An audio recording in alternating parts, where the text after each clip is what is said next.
Hello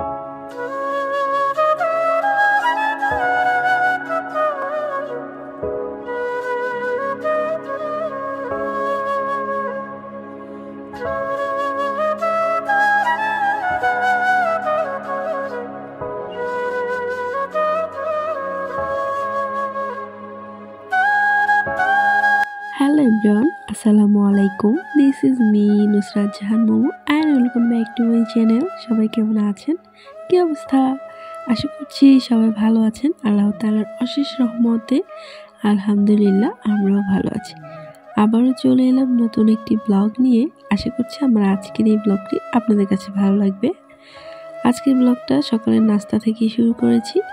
এখানে আমি soup noodles বানিয়ে নিয়েছি আর এটা আমার খুবই পছন্দের একটা নুডলস। এটা যেমন হেলদি, খেতেও দারুণ লাগে, তাই প্রায় সময় আমি সকালের নাস্তায় এই স্যুপ নুডলসটা বানিয়ে থাকি।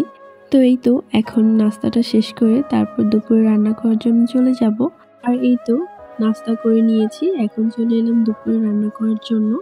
এখানে রাইস কুকারে আমি ভাত বসিয়ে দিয়েছি আর এখানে এক চুলায় আমি করলা ভাজি করে নিয়েছি আর এক চুলায় ফুলকপি রান্না করছি মাছ দিয়ে।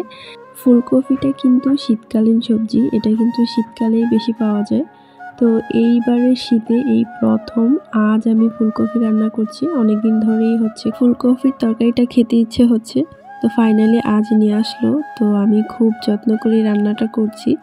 ফুলকপিটা কিন্তু ভালো করে একদম কষিয়ে তারপর বেশি করে ধনেপাতা দিয়ে রান্না করলে বেশ ভালো লাগে খেতে। তো এই তো এদিক থেকে আমার করলা ভাজিটা হয়ে গেছে, তো আমি এটাকে একটা বাটিতে উঠিয়ে নিচ্ছি। আমি আসলে সবসময় যে কোনো ভাজি কিংবা শাক রান্না করলে এটা তো খুব অল্প পরিমাণে হয়ে যায়, সেটা আমি বাটিতেই বেড়ে নিই। তারপর ফ্রাই প্যানটাকে ধুয়ে পরিষ্কার করে রেখে দিই, এতে করে কিচেনের স্পেস কম লাগে আর ফাঁকা থাকে, স্পেসটা দেখতে ভালো লাগে। আর এই তো এদিক থেকে আমি কিন্তু পালং শাক দিয়ে ডাল রান্না করেছি, তো সেটাও বেড়ে নিয়েছি। একদম অল্প পরিমাণে হয়ে গেছে। আর শাকের আইটেমগুলো দেখবেন যে রান্না করলে একদম অল্প হয়ে যায়। আর এই পালং শাকটা গতদিন নিয়ে আসছিল, তো কিছুটা গতদিনই রান্না করে ফেলেছিলাম আর এখন বাকিটা রান্না করলাম। আর এই রান্নাটা আমি আমার বোনের কাছ থেকে শিখেছি। গতদিন আমার বোন পালং শাক দিয়ে ডাল রান্না করে খাইয়েছিল আমাকে, তো ওটা তো খেয়ে আমি একদমই ফ্যান হয়ে গেছি, তো আজও রান্না করে নিলাম। আর এই দিক থেকে আমার ফুলকপির তরকারিটাও কষানো হয়ে গেছে, তো একটু ঝোল দিয়ে দিচ্ছি আর এখন নাড়াচাড়া করে দিচ্ছি। তারপর দিয়ে দিব মাছ দিয়ে ধনেপাতা দিয়েই উঠিয়ে নিব। ফুলকপির তরকারিটা রান্না করতে করতে প্রতিদিনের মতো আপনাদের কাছে একটা রিকোয়েস্ট করে নিচ্ছি, যেটা আমি প্রতিদিনই করে থাকি। যারা এখনও আমার চ্যানেলটিকে সাবস্ক্রাইব করেননি প্লিজ আশা করছি সাবস্ক্রাইব করে নেবেন। আর যারা এখনও আমার ভিডিওতে একটা লাইক দেননি প্লিজ একটা লাইক দিয়ে দিবেন। আর যারা এই কাজগুলো অলরেডি করে ফেলেছেন তাদেরকে অনেক ধন্যবাদ। আর আপনি যদি আমার সম্পর্কে কিছু জানতে চান তাহলে কমেন্টের মাধ্যমে আমাকে প্রশ্ন করতে পারেন।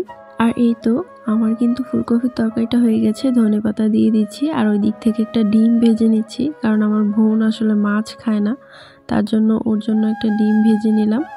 আর আজ রান্নাবান্নাগুলো একটু তাড়াতাড়ি করেই করে নিচ্ছি, কারণ আজ একটু বাইরে যাব, আমার বোনকে নিয়ে কিছু কেনাকাটা করার আছে।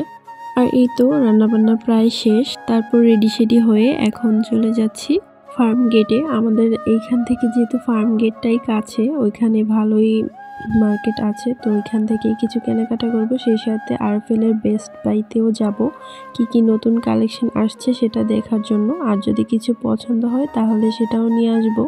এই তো আমরা একটা রিক্সা করে এখন প্রথমেই চলে এলাম আরএফএলের বেস্ট বাইতে। এখানে কি কালেকশন আসছে সেটা আপনাদেরকেও একটু দেখিয়ে দিব। এই সাথে আজ এখান থেকে কি নিলাম সবকিছু আমি কিন্তু ভিডিও লাস্টে আপনাদেরকে দেখিয়ে দিব, আপনারা প্লিজ পুরো ভিডিওটা দেখবেন। আর এই তো এর মধ্যে কিন্তু আমরা ভিতরে ঢুকে গেছি, তো আমার বোন কি কালেকশন আছে দেখছিল, তো আমি এখান থেকে ভিডিও করছিলাম। এখানে অনেক কিছুই আছে, তবে আমি যে জিনিসটা খুঁজছি সেটা এখনো পাইনি। এইখানে বেশিরভাগ দেখলাম যে প্লাস্টিকের যেই আইটেমগুলো সেইগুলো বেশি, অনেক ধরনের বালতি, তারপর ঝুড়ি, আর ছিল প্লাস্টিকের গাছ লাগানোর যেই ফুলের টব, ওই টবগুলো। অনেক সুন্দর সুন্দর কালেকশন ছিল, অনেক ডিজাইনের টব ছিল এখানে। তো আমার খুব নিতে ইচ্ছে হচ্ছিল, কিন্তু আমার যেহেতু এখন দরকার নেই তাই এখন নেইনি। আর যেটা দরকার সেটা তো পাইনি। আমার একটা স্টিলের অয়েল জার দরকার ছিল, এটা আমার খুব বেশি দরকার, তো ওইটা পাইনি। যেগুলো খুঁজেছি সেইগুলো তো পাইনি, কিন্তু যেগুলো দরকার নেই সেইগুলোই দেখে পছন্দ হয়ে গেছে, তো আর না নিয়ে থাকতে পারলাম না। এই তো এইখান থেকেই আমি নিয়েছি। আর আমরা সব গৃহিণীরাই মনে হয় এমন যে সংসারের কোনো জিনিস দেখলে পছন্দ হলে সেটা না নিতে পারলে একদমই ভালো লাগে না। তো আমি একটা নিতে এসে অন্য একটা পছন্দ হয়ে গেছে, তো ওইটা নিয়ে নিয়েছি। আর যেগুলো আমি চেয়েছিলাম মানে খুঁজেছি সেগুলো যদি পেতাম তাহলে ওইগুলাই নিতাম, তো ওইগুলো যেহেতু পাইনি আর হাতে যেহেতু টাকা ছিল, তো পছন্দের জিনিসটাকে আর না এনে থাকতে পারলাম না, তো নিয়ে আসলাম। আর এই যে এই সাইডে ছিল জগের কালেকশন, আর এই সাইডটাতে ছিল ফ্রাই প্যানের কালেকশন। এখানে ননস্টিকের ফ্রাই প্যানও ছিল, সেই সাথে ছিল অ্যালুমিনিয়ামের ফ্রাই প্যান। আমার কাছে বেশি অ্যালুমিনিয়ামের ফ্রাই প্যানগুলো বেশি ভালো লাগে, কারণ এইগুলো ননস্টিক তো থাকে না, তো ঘষে মেজে একদম পরিষ্কার করা যায়। আর ননস্টিকটা দেখা যায় যে বেশি ঘষে মেজে পরিষ্কার করা যায় না, তাহলে ননস্টিকটা উঠে যায়। সেই জন্য আমার কাছে অ্যালুমিনিয়ামের ফ্রাই প্যানগুলো বেশি ভালো লাগে। আর এই তো কথা বলতে বলতে দেখেন আমরা কিন্তু শপিং করে তারপর বাসায় চলে আসছি। এখন কি নিয়ে আসছি সেগুলো আনবক্স করছি, সেই সাথে আপনাদেরকেও দেখিয়ে দিচ্ছি। এইখানে আমি একটা কাচের জগ নিয়েছি, এটা কিন্তু নিয়েছি আরএফএলের বেস্ট বাই থেকে। সেই সাথে 2টা কাপ নিয়েছি। জগ আর কাপগুলো নিয়েছি আরএফএল বেস্ট বাই থেকে, আর এগুলোর উপর আজ ডিসকাউন্ট ছিল 15%, সেই জন্য বিশেষ করে নিয়েছি। সেই সাথে পছন্দও হয়ে গেছিল। আর এখন যে কালেকশনগুলো দেখছেন এগুলো হলো সিরামিকের কালেকশন, আর এইগুলো আমি বাহিরের মার্কেট থেকে নিয়েছি। বাহিরে যে হকার্স মার্কেটগুলো ছিল ওইখান থেকেই নিয়েছি, আর এগুলোর প্রাইসও খুব কম ছিল। শোরুম থেকে নিতে গেলে দেখা যায় যে এগুলো অনেক বেশি প্রাইস থাকে, তো এখানে যেহেতু দামে কম মানে ভালো পেয়ে গেলাম, তো নিয়ে নিলাম। এখানে 2টা সার্ভিং প্লেট ছিল, আর এই যে এটা হচ্ছে চায়ের কাপ। এটা দেখে আমার খুব কিউট লেগেছে, বিশেষ করে এটার হাতলটা পিঙ্ক কালারের, আর ওইটা ছিল ব্রাউন কালারের মধ্যে, যেমনটা জগের হাতলটা ওই কালারটাই এটা।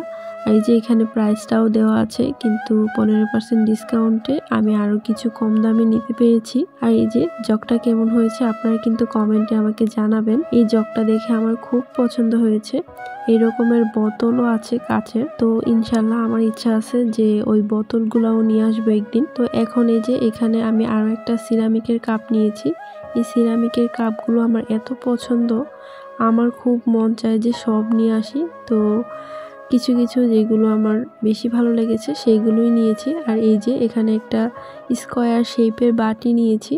এই স্কোয়ার শেপের বাটিগুলো আমার খুবই ভালো লাগে। আর এখানে এই বাটিটা নিয়েছি।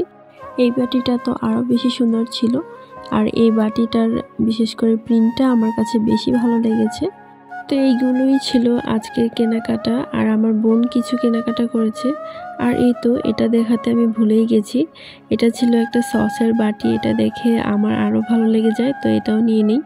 আর এই যে আমার বোন ব্রেসলাইট, আংটি, চুড়ি কিনেছিল, তো এইগুলো পরে আমি একটু ভিডিও করে নিলাম। তো আমার বোন যেই চুড়িগুলো নিয়েছে, মাঝখানের যে চুড়িটা, এটার মতো আমি আমার শাশুড়ির জন্য নিয়ে নিয়েছি। তো এই ছিল টুকটাক আজকের শপিং। তো কেমন হয়েছে কমেন্টে জানাবেন। সেই সাথে আজকের এই শপিং দেখিয়ে আপনাদের কাছ থেকে বিদায় নিয়ে নিতে হচ্ছে। ভিডিওর একদম শেষ পর্যায়ে চলে আসছি। সবাই ভালো থাকবেন, সুস্থ থাকবেন, আমাদের জন্য দোয়া রাখবেন। আবারও কথা হবে নেক্সট ব্লগে। আল্লাহ হাফেজ, আসসালামু আলাইকুম।